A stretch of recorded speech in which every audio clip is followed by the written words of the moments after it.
চাঁদাবাজি, সন্ত্রাস এবং খুনের মাধ্যমে সেই শব্দকে আমাদের কাছ থেকে ছিনিয়ে নিয়েছে।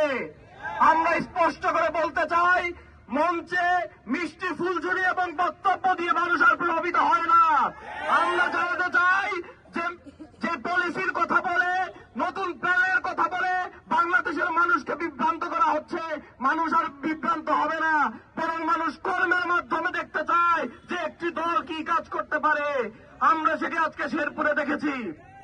আমরা স্পষ্টভাবে এই আয়োজন থেকে বলে দিতে চাই, যদি আপনারা বাংলাদেশের রাজনীতি করতে চান তাহলে গণমানুষের যে আকাঙ্ক্ষার রাজনীতি, সেই রাজনীতি করতে হবে।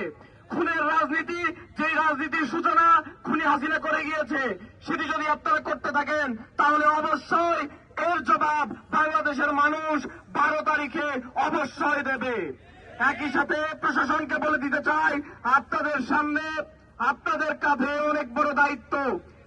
এই নির্বাচনকে সফল করার জন্য, যে আয়োজন করার জন্য যে দায়িত্ব আপনাদের উপরে আরোপিত হয়েছে, এই দায়িত্ব আপনারা কতটুকু পালন করতে পারবেন তা আজকে শেরপুরের ঘটনা স্পষ্ট হয়ে গিয়েছে। যদি আপনারা নিরপেক্ষভাবে এর তদন্ত করে দোষীদেরকে বিচারের আওতায় আনতে না পারেন তাহলে আপনাদের পরিণতিও ভয়াবহ হবে। আমরা যে কোনো সন্ত্রাস, চাঁদাবাজ এবং খুনের বিরুদ্ধে রাজপথে থেকে আবার প্রতিরোধ গড়ে তুলব ইনশাআল্লাহ। সেই প্রতিরোধে সবাইকে শামিল হওয়ার আহ্বান জানিয়ে শেষ করছি। আসসালামু আলাইকুম ওয়া রাহমাতুল্লাহ।